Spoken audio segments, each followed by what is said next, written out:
né? Que é o programa que a gente vai utilizar. Tem no livro, tem o capítulo 2, que é justamente a introdução ao ambiente SPSS. Então, se alguém perder a aula, ou então se vocês quiserem, né, tiver alguma dúvida, o que significa certo botão ou certa coisa, esse dá uma introdução muito boa. Eu não coloquei assim para vocês fazerem resumo, porque é um capítulo bem prático, é tipo um manualzinho mesmo, mas é uma referência boa se vocês precisarem utilizar.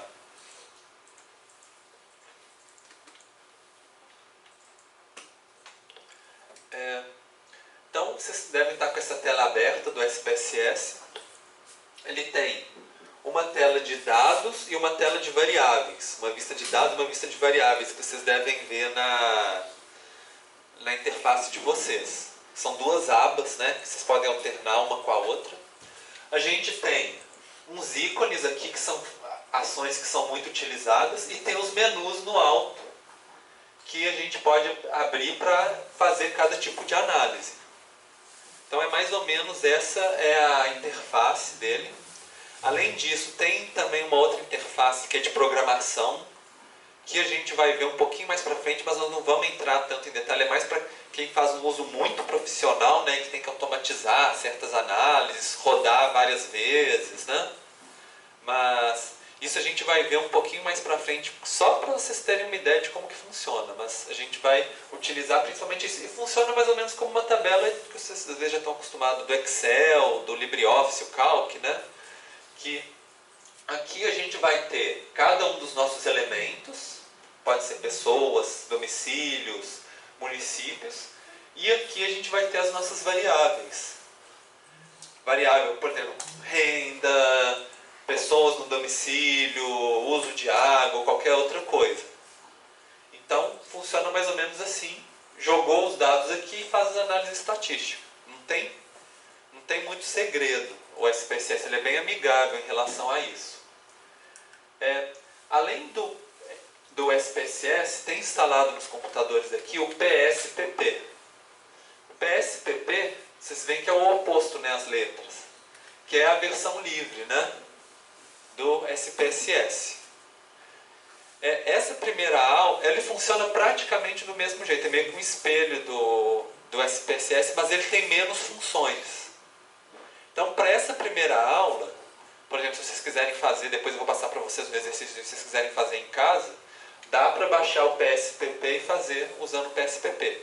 Para as próximas aulas, já não vai dar, porque dá para fazer uma parte, mas porque não tem todas as funções. Não dá para fazer todas as opções de fazer gráfico, certas análises de regressão também não dá, mas o básico dá. E se você sabe mexer em um, você consegue mexer no outro. Então, assim, quem quiser instalar em casa para também brincar um pouco, e eu vou colocar no Tidia, já coloquei, um PDF com a mesma aula que vocês estão vendo no SPSS, usando o PSPP. Que aí, quem quiser seguir, dá para seguir. Mas, assim, vendo uma vendo a outra, eu podia mostrar aqui no SPSS vocês fazendo no PSPP, que ia funcionar do mesmo jeito. Bom, só para falar para vocês, se alguém achar que está difícil de ler aqui, no site do Tidia, eu coloquei os slides de aula, né?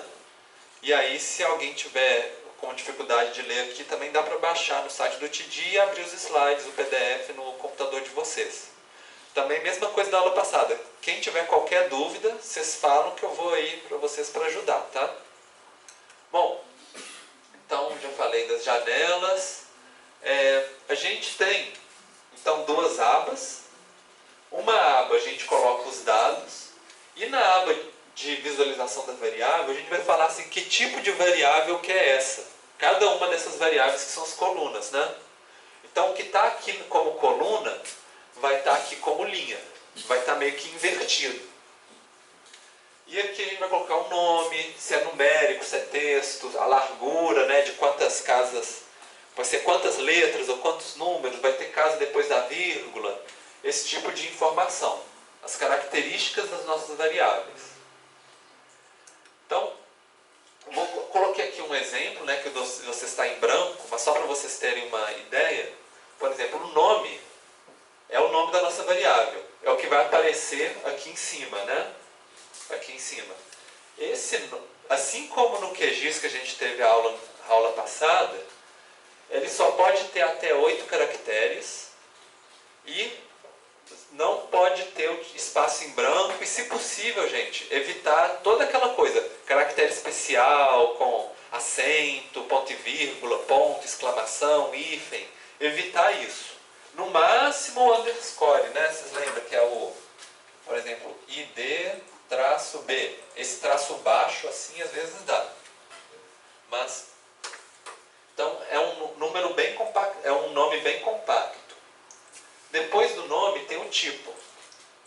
Se quiser alterar o tipo, tem vários tipos, mas os principais, básicos, que a gente provavelmente vocês só vão utilizar eles, é se é numérico ou se é uma sequência de caracteres, ou se é o texto.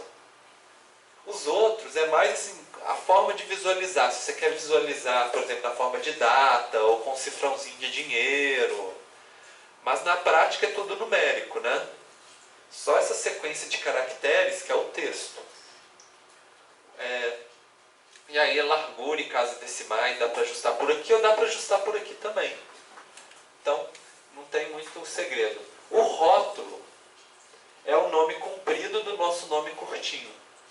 Aqui no rótulo, aí a dica para vocês é sempre colocar um número assim, um nome bem autoexplicativo. Aí vocês podem colocar comprido, né? E é uma prática muito boa a gente colocar um bom rótulo aqui, porque muitas vezes quando a gente está trabalhando com SPSS, a gente sai transformando variável. Eleva ao quadrado, divide, soma com aquela outra. Quando a gente chega no, por exemplo, faz num dia, quando a gente chega no dia seguinte, olha os nomes tudo curtinho, a gente já não consegue lembrar o que eles significam. Então, escrevendo aqui é importante. Além disso, é importante escrever aqui, porque é o que vai aparecer nos gráficos, nos eixos dos gráficos, quando vocês fizerem os gráficos. Então, quando vocês fizerem o gráfico da disciplina, vocês não vão colocar um nome assim, IDX23D, alguma coisa assim que ninguém entende. Vocês vão colocar um rótulo que a pessoa que lê o gráfico vai entender o que vocês estão querendo dizer. E valores aqui é por causa de um tipo específico de variável, que é quando a gente tem categorias. Por exemplo, se a gente quer dividir a nossa amostra, por exemplo, entre casas e apartamentos, por exemplo. Então, para o SPSS, você não poderia fazer, para fazer certas análises estatísticas, simplesmente colocar um tipo de texto, e aí simplesmente escrever casa, casa, casa, apartamento, apartamento, apartamento. Se a gente quiser realmente fazer uma análise estatística, a gente tem que atribuir um código, um número para cada uma das nossas categorias. Então, por exemplo, 1 eu vou falar que é sempre casa, 2 eu vou falar que é sempre apartamento. E aí daria para a gente clicar aqui e adicionar, falar assim, número 2 vai ser apartamento, inclui. Número 1 vai ser casa, inclui. E aí vai fazendo essa relação aqui. Então, quando a gente tiver um tipo de variável que divide classes, a gente tem que fazer esse tipo de chave de interpretação, para saber quando que um é cada um. E é interessante porque assim, se a gente fizer um tipo casa e apartamento, ia ficar 1, 2, 2, 2, 1, né? 1 é casa, 2 é apartamento. Aí tem um botãozinho, não sei se vocês estão vendo aí na interface de vocês, que é esse 1A aqui, né? Que ele transforma o número na codificação dele. Aí se clicasse aqui, ele ia transformar, vocês iam visualizar casa, apartamento, apartamento, apartamento, casa. E é só para visualização, porque no fundo está armazenado como 1, 2, 2 e 1. Mas aí ele usa, né, essa chave aqui para a gente visualizar de uma maneira um pouco mais amigável para a gente. Bom, agora só para explicar um pouquinho, de uma parte um pouco conceitual que vocês vão precisar, são os tipos de variáveis. A gente tem alguns tipos de variáveis que são muito utilizados em estatística. Umas são essas nominais ou categóricas, que a gente já viu, a casa e apartamento, né? Elas são classes, e elas não são ordenadas. Por exemplo, não significa que uma casa é melhor que um apartamento, ou um apartamento é melhor que uma casa. Cada um acha de um jeito. Tem gente que gosta de casa, tem gente que gosta de apartamento, né? E, por exemplo, outro tipo pode ser, por exemplo, a origem étnica da pessoa. Quem é afrodescendente, quem não é, quem é asiático. Então, por exemplo, no censo o pessoal pergunta isso, né? Como você se define, por exemplo. E agora, de vez em quando, a gente consegue transformar ela para número. Quando a gente agrupa. Por exemplo, embora para cada pessoa a gente tenha uma origem étnica, se a gente agrupar todas as pessoas de um município, a gente consegue saber a porcentagem de pessoas que são afrodescendentes, por exemplo, dentro de um município.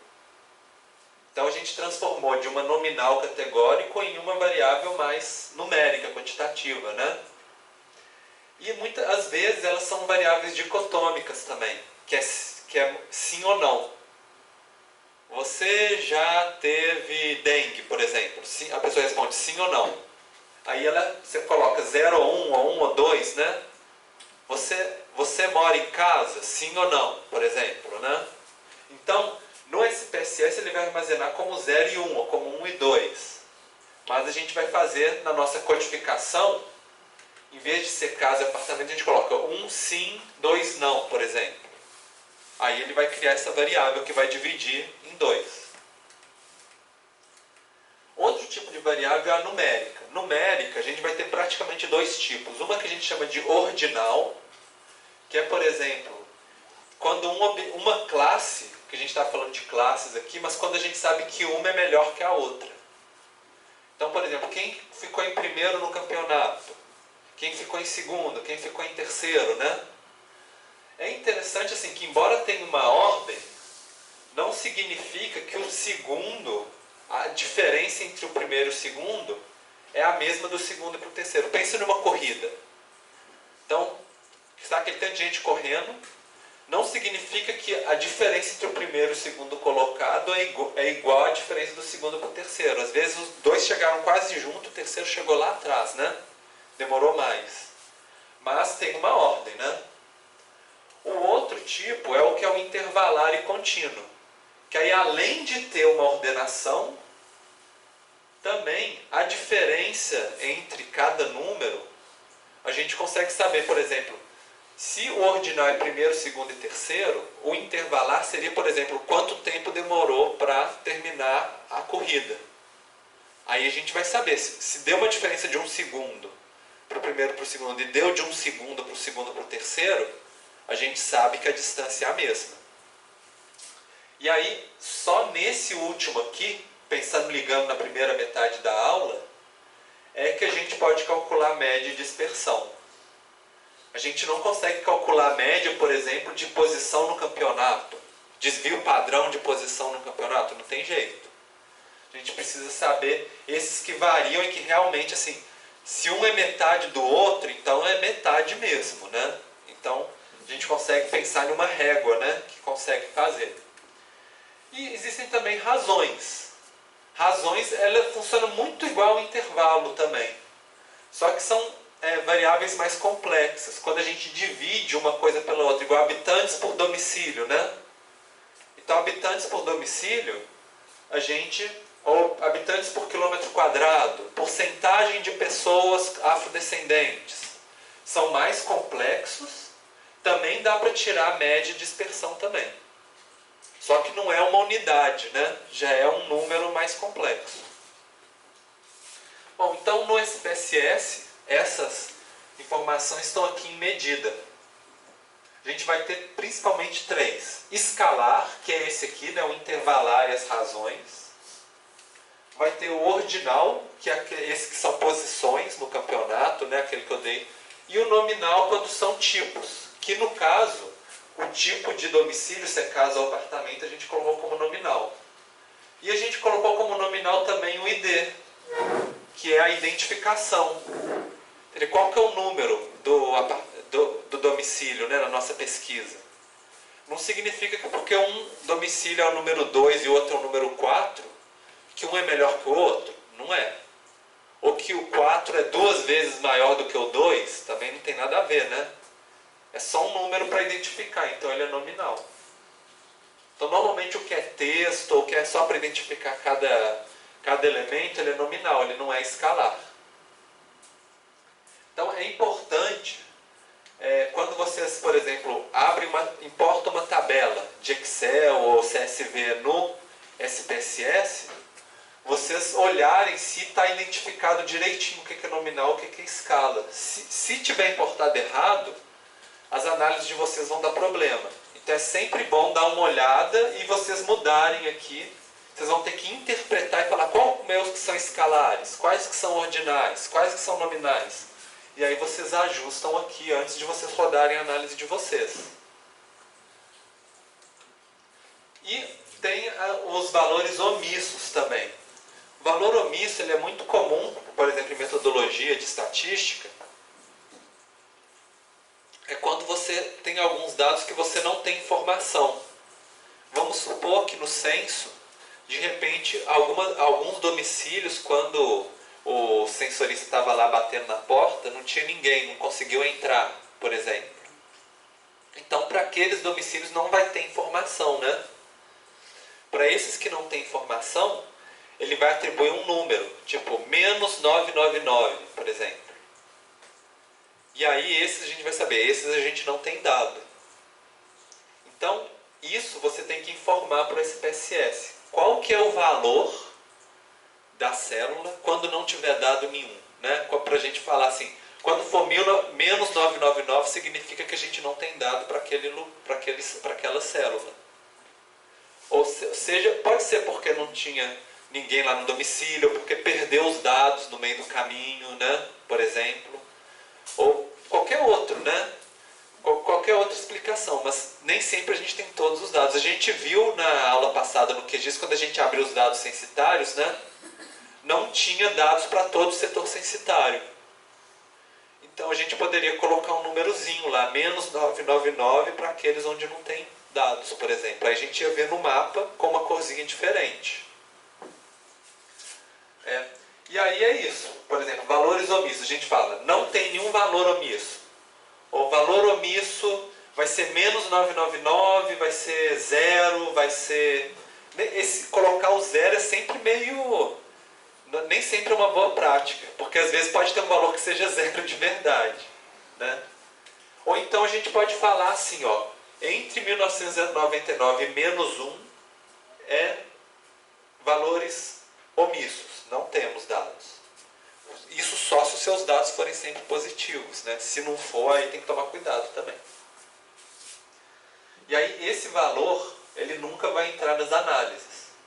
Então quando for menos 999, por exemplo, na hora do SPSS tirar a média, ele não vai considerar aqueles elementos que estão com menos 999. Vai considerar só os outros. Bom, e agora eu vou fazer um exercíciozinho para vocês. A ideia é que vocês criem essa tabela de dados aqui, no SPSS. Então, quem tiver com dificuldade de enxergar, baixa no Tidia o PDF. Então, é para vocês colocarem cada uma das variáveis e escrever esses números de dados nas variáveis de vocês. Então, eu vou dar um tempinho para vocês baixarem no Tidia, para vocês escreverem, e eu vou estar aqui também para ajudar vocês a escrever cada coisa, então, tá?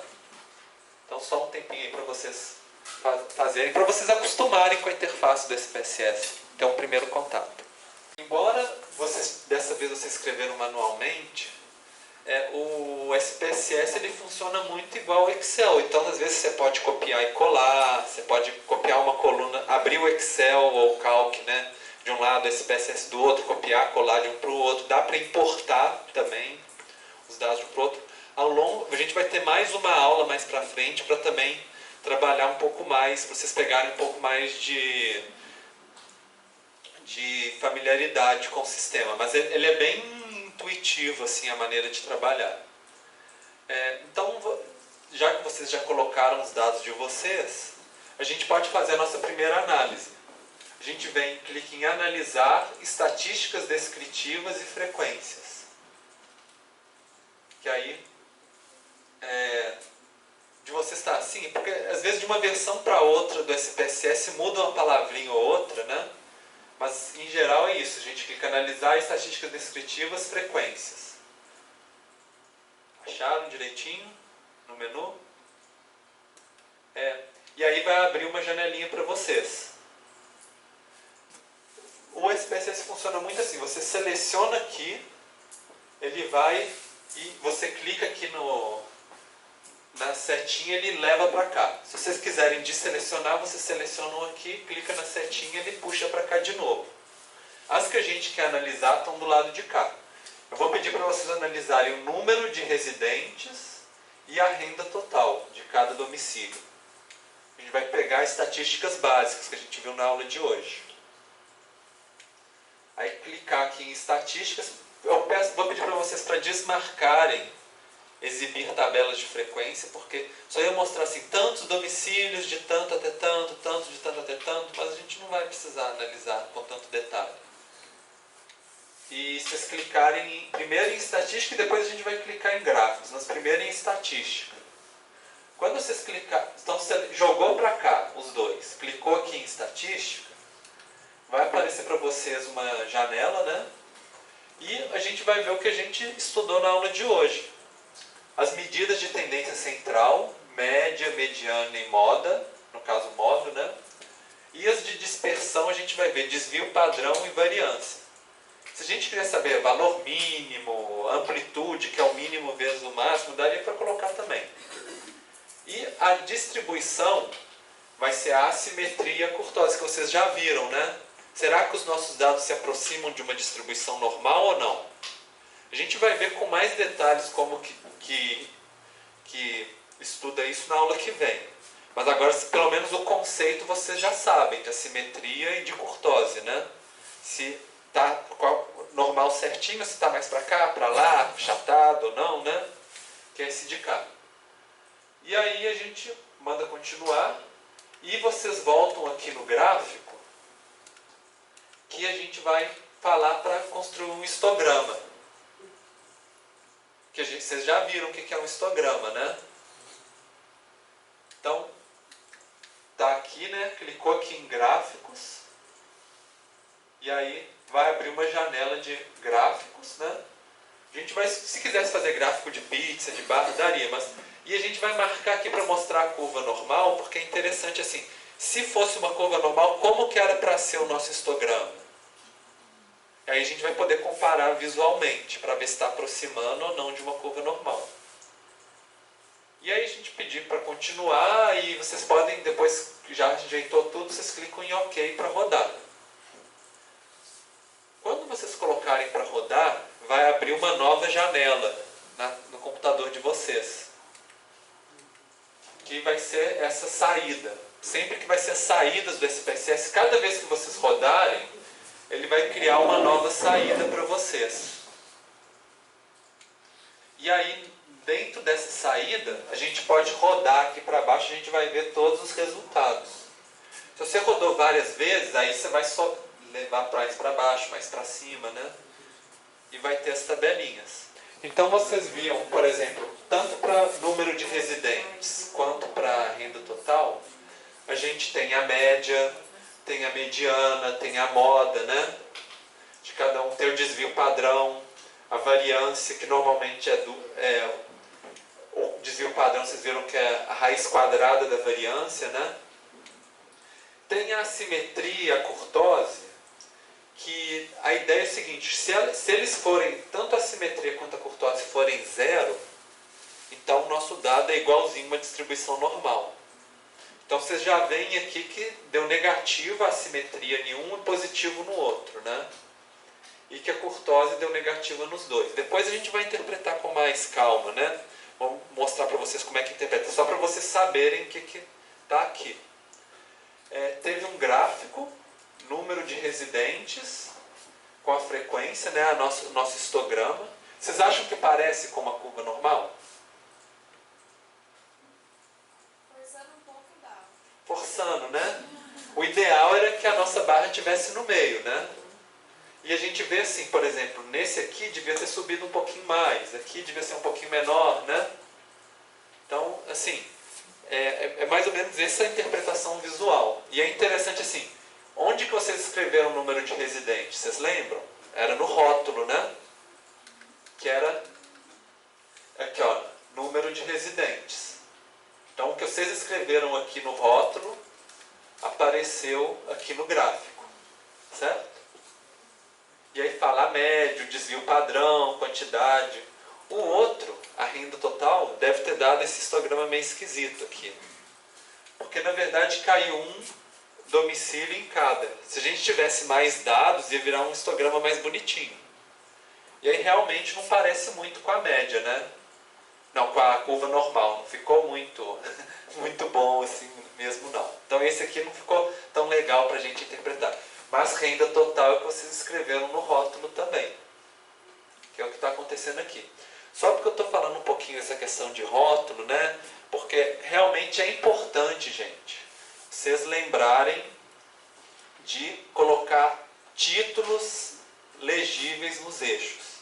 Só para brincar, assim, tem uma tirinha, né? Uma charge que assim, o rapaz e a mulher e a garota, né? Que estão tentando, né, namorar, aí um fala assim, não, vamos tentar o nosso relacionamento de novo. Aí você fala, não, a gente tem que terminar e eu posso provar. Olha o gráfico do nosso relacionamento. E aí mostra, né, como é que foi caindo. Aí o rapaz fala assim, nossa, eu acho que você está certa. Ela fala, eu sabia que eu ia te convencer. Aí ele fala assim, eu acho que eu posso namorar alguém melhor do que alguém que não coloca título no eixo dos gráficos. Porque você não sabe o que significa, né? O que é isso que está acontecendo? É número de brigas, ou tempo junto? Se não tiver o eixo. Então lembra no trabalho de vocês, né? Para colocar o que significa cada eixo dos gráficos para todo mundo conseguir entender. Bom, e aí a atividade para a aula que vem. O ideal era que fizesse para quinta-feira, mas eu, como sempre, eu vou dar uma extensãozinha até a terça-feira que vem para vocês. Só que quem já puder fazer até quinta, é melhor, porque na quinta-feira vai ter uma outra atividade para outra aula. Né? Eu só estou dando um pouco mais de flexibilidade para alguém assim, que às vezes não tem tempo durante a semana e precisa do final de semana, então mas aí acumula as duas atividades para vocês. A primeira parte é a teórica, é praticamente um resuminho da aula de hoje.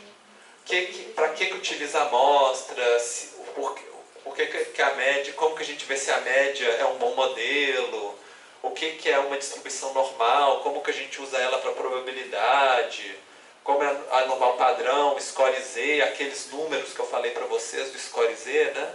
Então, é para ver se vocês realmente entenderam. E está tudo lá no capítulo do livro, né, o capítulo 1 do livro, e nos slides de aula que está no TDIA. Então também é tranquilo, a gravação da aula também vou colocar também no TDIA, se alguém precisar. E tem uma parte prática para vocês fazerem no SPSS, que é vocês colocarem 25 pessoas, colocando a idade que as pessoas começaram a trabalhar, e vocês calcularem moda, mediana, média, variância, desvio padrão e um histograma. Também não é nada diferente do que vocês fizeram hoje, mas é mais para vocês terem um pouquinho de prática. Quem, por exemplo, tiver dificuldade, por exemplo, eu não tenho SPSS em casa, não tenho como ouvir no laboratório, pode usar o PSPP, que é o gratuito também, que está lá os slides também no TDIA, como que usa, mas que é a mesma coisa do SPSS, não tem erro também, não tem segredo, tá? Então, é isso, e agora vocês já podem sonhar com gráficos, estatísticas, e nesse mundo que vocês estão entrando agora. É isso aí, gente. Então, até a aula que vem. Se alguém tem alguma dúvida, alguma coisa relacionada à disciplina... Professor, só uma dúvida. Sim. A atividade que o senhor passa quinta também é para terça? Também é para terça-feira, exatamente. Então, se vocês já puderem ir adiantando, é melhor. Mas, bom, mais alguma coisa, alguma dúvida? Não? Então tá. Então, ótimo. Então, até semana que vem, então, para vocês.